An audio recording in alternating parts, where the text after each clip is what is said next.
Mungkin Mbak Prita juga bisa sharing kesalahan dalam financial planning atau financial mistake yang harus dihindari oleh generasi muda nih. Sebenarnya sih kalau ditanya ya, bisa nggak sih kamu bedain kebutuhan keinginan semua orang tuh bisa Mbak? Kita tuh semua pintar, cuman emang kitanya aja nggak bisa mengendalikan diri. Assalamualaikum warahmatullahi wabarakatuh. Selamat datang di Podcast Eksyar, podcast ekonomi dan keuangan syariah. Selamat datang di Podcast Eksyar, podcast ekonomi dan keuangan syariah. Podcast Ekonomi dan Keuangan Syariah bersama Departemen Ekonomi dan Keuangan Syariah Bank Indonesia membahas berbagai isu menarik dan perkembangan terkait ekonomi dan keuangan syariah di Indonesia.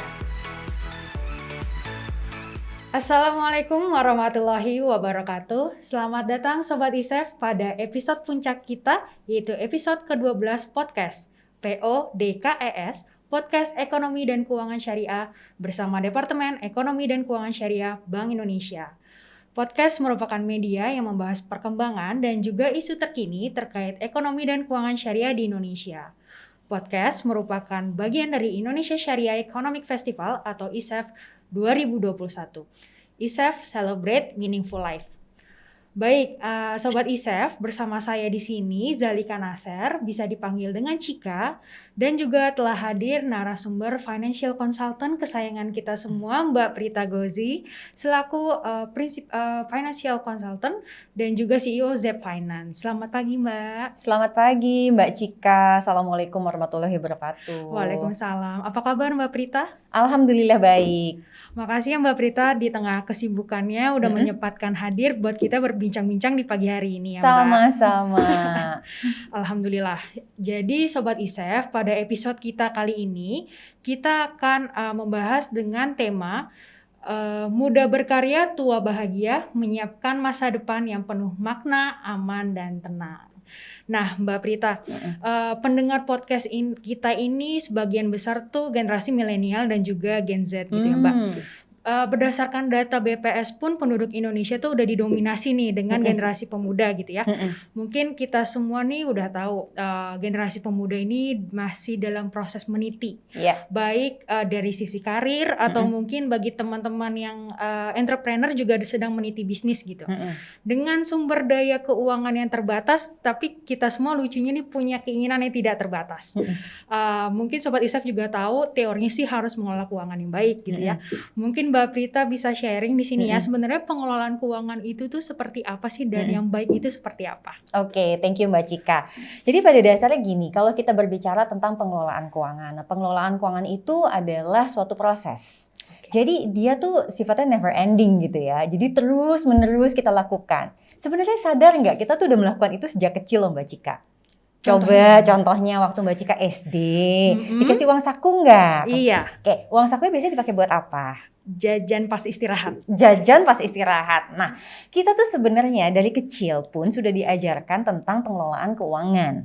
Kita biasanya pada saat sekolah kita dibekali uang saku, kemudian kita jajan pada saat istirahat. Kemudian saat kita lagi puasa, bulan puasa, kemudian mau menjelang lebaran dapat salam tempel kan. Benar. Nah, itu biasanya disuruh tabung tuh, gitu kan, gitu. Nah, sebenarnya dari sejak kecil pun kita sudah melakukan itu. Apa saja yang kita lakukan? Yaitu yang pertama adalah spending money. Jadi pengelolaan keuangan itu selalu dimulai dengan pasti spending money. Karena bagaimanapun juga yang namanya pengeluaran tuh pasti ada dalam hidup kita. Itu kan adalah uang itu kan memang sarana untuk bisa mendapatkan tukar alat barang dan jasa kan. Jadi memang pasti pertamanya spending money. And then yang kedua pastinya adalah saving money. Nah, pengelolaan keuangan itu juga berbicara tentang bagaimana kita bisa menyisihkan untuk masa depan kita maupun masa sulit kita. Nah, jangan lupa ada yang ketiga, yaitu giving money. Jadi kayak donating dan lain-lain, sharing. Nah, itu bagian daripada kehidupan kita juga gitu ya. Nah, tiga itu akan selalu dibungkus dengan earning money. Jadi earning money itu ya pasti yang di awalnya lah. Pada saat kita kecil kita mungkin earning money dengan ya puasa berapa kali puasa terus dapat salam tempel. Kemudian kadang-kadang misalnya bantuin orang tua, bikin kue kering atau apa lain-lain lah, itu earning money. Pada saat kita dewasa kita earning money dengan kita bekerja, bikin bisnis dan sebagainya. So untuk sum up, yang namanya pengelolaan keuangan itu adalah bagaimana kita bisa earning money. Dari earn money itu kita bagi menjadi tiga hal tersebut, yaitu spending money, saving money, and donating or giving money. Itulah sebetulnya esensi pengelolaan keuangan. Oke, noted Mbak Prita. Jadi sebenarnya untuk pengelolaan keuangan itu sebenarnya ada nggak sih pengelolaan keuangan syariah? Dan kalau misalnya memang ada, perbedaannya apa dengan konvensional? Gitu? Oke, nah yang menarik adalah dari sepanjang saya sebagai financial consultant bersama Z Finance, yang kebetulan kan juga diajari oleh ayah saya ya, Dr. Iwan Poncowinoto. Itu beliau bilang bahwa kalau ada yang baik, ngapain kerjain yang nggak baik gitu loh. So sebenarnya pada saat kita berbicara tentang konsep syariah, nah memang ada tatanan-tatanan yang harus istilahnya diadopsi lah, kira-kira gitu. Nah, apakah artinya itu hanya berlaku untuk mereka yang muslim? Tentu saja tidak. Oke, nah financial planning syariah itu pada dasarnya kita bisa mengambil dengan konsep hierarki kebutuhan dari Maqasid Asy-Syariah. Oke. Nah dari Maqasid Asy-Syariah ini sebenarnya kebutuhan manusia itu dari mulai yang paling bawah, daruriyat, kemudian tengahnya itu adalah hajiat, dan yang terakhir adalah tahsiniyat. Oke. Nah pada saat kita berbicara untuk mencapai itu, maka ada 5 hal yang perlu dijaga. Apa saja? Yaitu pertama menjaga agama, yang kedua menjaga jiwa, ketiga menjaga akal, keempat menjaga keturunan, dan yang kelima adalah menjaga harta. Nah sebenarnya konsep itulah yang akhirnya masuk ke dalam financial planning kita, kalau memang kita mau melakukannya secara syariah. So di situ kita mesti sadar dulu nih, apa sih ketentuan atau hukum yang memang ditetapkan oleh Allah Subhanahu wa Ta'ala. Itu berarti syariatnya tuh, yang misalnya kalau kita punya uang segini berarti sudah wajib zakat, kalau misalnya enggak berarti sedekah. Kemudian kayak misalnya kita berbicara mengenai ketentuan-ketentuan, itu semua adalah syariat. Lalu ada tarekat tuh jalannya. Jadi how you do that in your daily life, kira-kira seperti itu. Nah itu kan adalah bagaimana kita mengadopsi itu dalam kehidupan kita sehari-hari. Jadi cara kita menjalankannya. Nah ini biasanya orang mulai dengan misalnya produk keuangan yang memang sesuai dengan syariah, yang kayak gitu-gitu deh gitu ya, fokusnya biasanya di situ. Tapi jangan lupa ada yang namanya hakikat. Why we do that, itu penting banget. Why we do that. Jadi emang kita mau mengerjakan secara syariah buat apa sih? Kalau aku selalu diajarinnya bahwa karena itu yang berkah. Jadi bukan sekedar cuman karena Prita karena pakai kerudung terus udah gitu Prita melakukannya secara begini-gini, enggak, tapi because I know that kalau kita seperti itu berkah. Nah berarti artinya dimulai dengan niatnya maunya apa, terus cara mendapatkan rezekinya juga harus baik, cara mengelola rezekinya juga mesti benar gitu loh Mbak. Jadi sebenarnya kalau ngomongin perencanaan keuangan syariah tuh nggak cuman kayak kamu misalnya kalau utang dibayar apa segala macam, tapi more than that sebenarnya. Itu benar-benar the way of our life mengelola duit kita. Ibarat nih kita bicara, aku sudah menjalankan cara pengelolaan keuangan secara syariah, tapi kemudian kita masih pakai itu buat hal-hal yang gak baik, atau caranya kita mendapatkannya dengan istilah sodok-sodok orang gitu ya, itu gak bener gitu loh, kayak begitu. Maksudnya it's a holistic situation gitu loh. Kenapa? Karena terakhir itu yang paling puncak tuh namanya ma'rifat. Ma'rifat tuh berarti seberapa cintanya kita sama pencipta kita. So if you really totally understand that, kita tuh sebenarnya ya akan menjalankan perencanaan keuangan itu dengan penuh ikhtiar, tapi kita sadar apapun yang kita peroleh hari ini itu pasti yang terbaik buat kita. Kita nggak bakal protes, kita nggak bakal ngomel-ngomel. Jadi kalau kita udah dapetin itu, kita tuh pasti jadi orang yang bersyukur, Mbak. Noted Mbak Prita. Jadi Sobat ISAF ingat ya, secara holistik gak cuman sekedar baik, tapi juga kita niatkan itu semua untuk tujuan yang juga baik. Nah Mbak Prita, kita ketahui nih Mbak kan sudah berkecimpung di dunia financial consultant ini udah semenjak berbelas tahun yang lalu.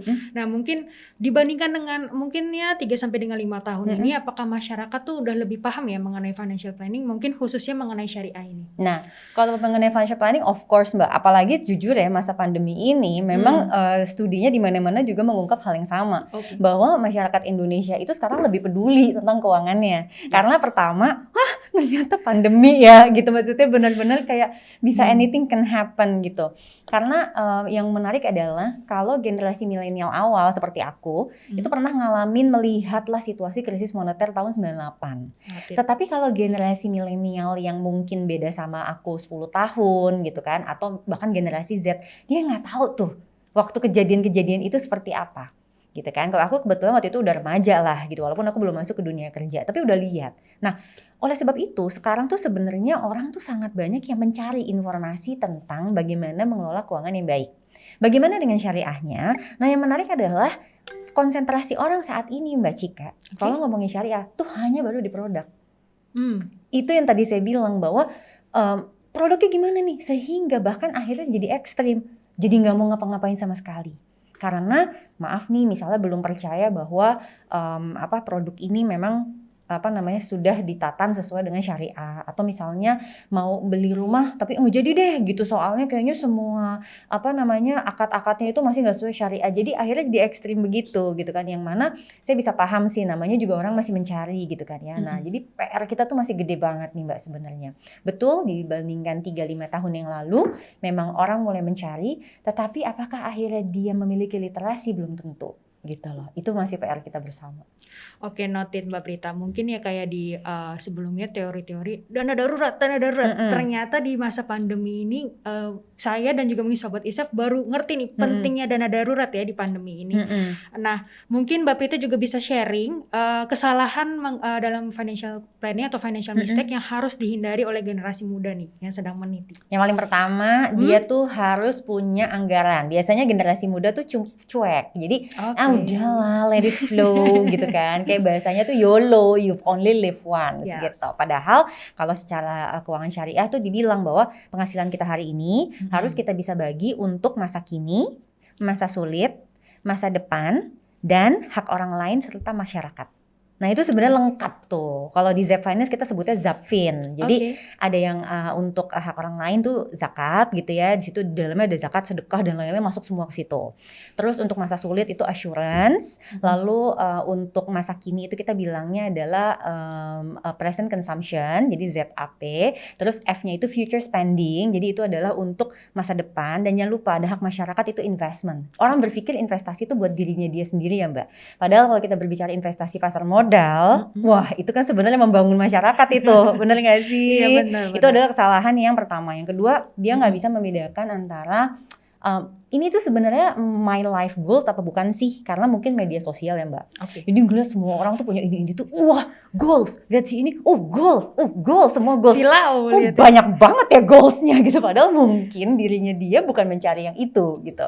Lalu dia juga biasanya anak muda nggak punya planning, nggak punya tujuan keuangan. Terus yang terakhir nih, belum bisa membedakan SIP, tau nggak apa? SIP, apa itu Mbak? Saving, investing, protection. Oh, jadi teman-teman muda ini masih ada beberapa PR nih ke depannya untuk bisa belajar ya mengenai pengelolaan keuangan yang baik. Apalagi membedakan yang mana kebutuhan dan juga keinginan. Ada tips and trick nggak Mbak? Mungkin bisa di-sharing di sini. Sebenarnya sih kalau ditanya ya, bisa nggak sih kamu bedain kebutuhan keinginan? Semua orang tuh bisa Mbak. Kita tuh semua pintar. Cuman emang kitanya aja nggak bisa mengendalikan diri gitu. Denial dengan denial. Jadi semuanya adalah ini kebutuhan aku gitu untuk self reward. Ini kebutuhan aku untuk self healing kayak gitu kan. Apa juga jadi kebutuhan gitu loh Mbak. Oh iya. Emang itu lagi tren banget nih di generasi muda mengenai self reward. Mungkin gimana ya ngatur konsep self reward ini buat nggak membebani keuangan para generasi muda nih Mbak. Jadi gini, self reward itu ya sebenarnya kan adalah suatu konsep, yaitu bagaimana kita menghadiahi diri sendiri atas sebuah perjuangan. Jadi pertama harus berjuang dulu dong, jangan nggak berjuang apa-apa tiba-tiba self reward gitu kan gitu. Jadi pastinya itu adalah hasil sebuah perjuangan. Terus yang kedua, memang studinya di UK itu tuh bilang di United Kingdom tuh bahwa self reward itu berdampak positif dengan motivasi. Jadi bagus banget memang kalau orang tuh memiliki self reward atau tujuan self reward, karena itu sebenarnya berdampak positif dengan motivasinya dia. Nah sekarang tinggal masalahnya gimana supaya nggak bangkrut kan? Yang pertama adalah make it relevant. Jadi selalu cari self reward yang memang berhubungan sama diri kita. Contoh, kalau aku tuh tipe orang yang bukan mencari ke makanan Mbak, tapi banyak orang yang memang self rewardnya dia adalah makanan. Kalau aku tuh jelas, self reward aku tuh misalnya berhubungan dengan kalau aku suka banget aksesoris tas misalnya. So buat aku nggak peduli orang lain bagaimana, tetapi yang paling penting adalah gimana itu relevan buat diri aku. Nah orang lain juga akan harusnya sih memiliki hal yang serupa juga. Cari apa yang relevan buat dia. Yang kedua adalah make it rewarding. Jadi pastikan kalau kita dapetin itu, kita benar-benar happy. Apa contohnya? Kalau kita beneran happy, kita tuh inget pada saat kita dapetin reward itu Mbak. Katakanlah kamu pernah traveling kan pasti Mbak. Traveling apa yang bikin kamu benar-benar paling inget sampai sekarang? Yang aku mesti nabung berbulan-bulan dulu baru bisa traveling? Terserah, pokoknya apapun yang memorable for you itu adalah yang self reward. Tapi kalau kamu aja udah lupa dulu gue ngapain aja ke situ ya, itu sebenarnya nggak self reward, itu cuman ya melepaskan stres aja. Oh, oke. Paham kan bedanya? Iya. Dan yang terakhir adalah easy and achievable. Jadi memang harus achievable. You need to understand financial status kita seperti apa, penghasilan kita berapa, sehingga kita tahu nih sebenarnya kita mampunya dapetin self reward yang sebesar apa. Oke, Gitu. noted, Mbak. Jadi Sobat ISEF, identifikasi diri sendiri dulu nih. Sebenarnya kita itu senangnya di bagian apa dan juga di mana nih kita pemasukannya itu untuk coba diidentifikasi nih self reward seperti apa yang pas dengan diri kita sendiri. Nah, di generasi muda ini juga sekarang itu lagi sering banget belajar investasi ya, Mbak. Maksudnya dengan keinginan yang tidak terbatas itu coba-coba belajar investasi untuk menambah pemasukan gitu ya.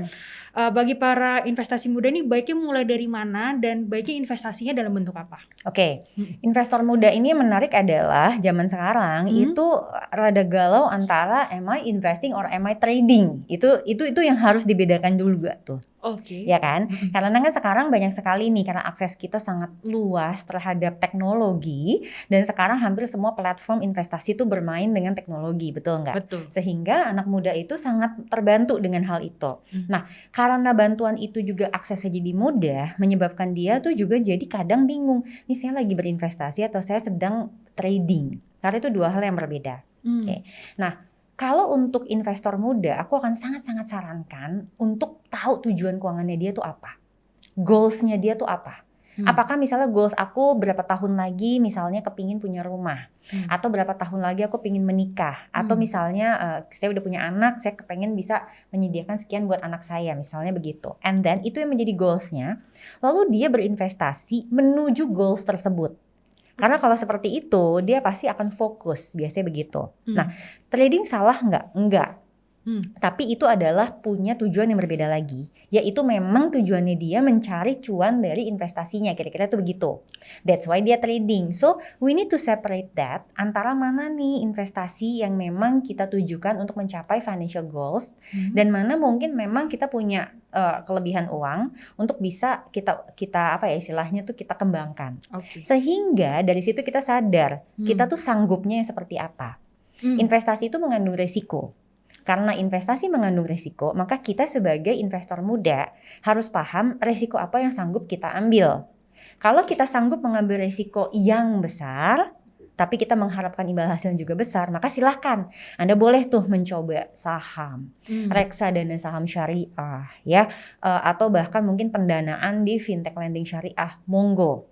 However, kalau kita nggak sanggup nih dengan mengambil risiko yang tinggi tersebut, maka saran aku adalah start yang lebih kita tuh bisa toleransi lah. Contohnya reksadana pasar uang, sukuk, ya, atau emas gitu. Baik lagi identifikasi diri dulu ya, jangan main ikut-ikutan yang lagi hype investasi sekarang seperti itu. Nah, generasi muda ini kan juga pasti punya cita-cita ya Mbak. Maksudnya punya tempat tinggal, kendaraan sendiri, bahkan persiapan di hari tua gitu ya. Harapannya mungkin di hari tua udah istilah ongkang-ongkang kaki aja gitu ya. Udah dapat pemasukan dari sana sini. Nah, baiknya mulai memikirkan hal-hal tersebut itu mulai kapan gitu Mbak? Boleh kasih tipsnya? Aduh, begini ya. Sobat ISEF. Yes. Milenial pertama, di Indonesia itu tahun ini tuh umurnya udah 40 loh. And kalau kita udah memasuki umur kepala 4, and then it's only another belasan tahun untuk masuk ke pensiun normal, yaitu 55 tahun. Sehingga kalau misalnya Sobat ISEF nih baru mulai berinvestasi untuk masa pensiunnya itu tunggu umurnya udah 50, waduh kayaknya kamu punya PR-nya luar biasa berat gitu kan. Artinya as early as possible itu yang sangat-sangat kita inginkan. Aku kasih contoh aja nih biar terbuka nih matanya. Katakanlah ada orang usianya tuh 35 tahun, ya. 35 tahun lalu dia biasa hidup dengan rupiah 10 juta per bulan misalnya. And then dia tanya nih, kalau umur 40 tahun aku udah kepengen pensiun, karena kan tadi katanya pensiunnya pengen muda ongkang-ongkang gitu kan ya. 40 tahun nih gitu kan udah pensiun. Lalu dia bilang bahwa aku ingin menyediakan dana pensiun sampai umur 80 tahun. Lalu kalau dia tidak punya aset dari mana-mana lagi, dia masih punya uang berapa sih targetnya? Targetnya itu sekitar 1,7 miliar. Jadi dari umur 35 sampai 40 tuh dia mesti ngumpulin uang sampai 1,7 miliar. Gampang nggak?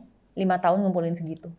Berat banget itu Nah, pastinya. makanya harus dimulai dari lebih early lagi, bener nggak Iya. gitu. Jadi mulai dari sekarang, berapapun uang yang bisa kita sisihkan aja dulu.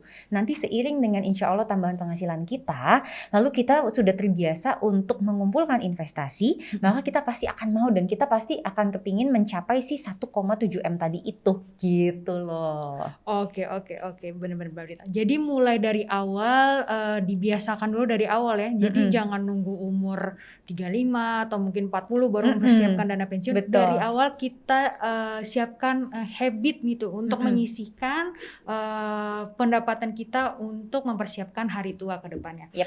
Baik, Mbak Prita, perbincangan kita siang ini benar-benar istilahnya kalau anak muda tuh daging semua. Ini banyak banget yang bisa aku catat dan aku yakin Sobat ISEF pun seperti itu ya. Sobat ISEF, kita catat, pahami dan jangan lupa dipraktekkan ya mengenai perbincangan kita kali ini untuk pengelolaan keuangan di masa depan. Seperti itu.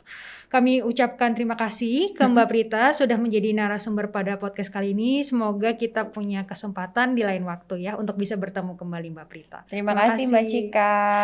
Demikian Sobat ISEF untuk podcast episode puncak pada hari ini pada tahun 2021. Nantikan podcast seri kedua di tahun selanjutnya bersama Departemen Ekonomi dan Keuangan Syariah Bank Indonesia. Jangan lupa untuk like, komen, dan subscribe dan juga ikuti semua media sosial ISEF. Salam ISEF 2021, celebrate meaningful life. Wassalamualaikum warahmatullahi wabarakatuh. Podcast Ekonomi dan Keuangan Syariah. Podcast Ekonomi dan Keuangan Syariah. Demikian tadi podcast Ekonomi dan Keuangan Syariah episode kali ini. Nantikan episode podcast Ekonomi dan Keuangan Syariah selanjutnya bersama Departemen Ekonomi dan Keuangan Syariah Bank Indonesia.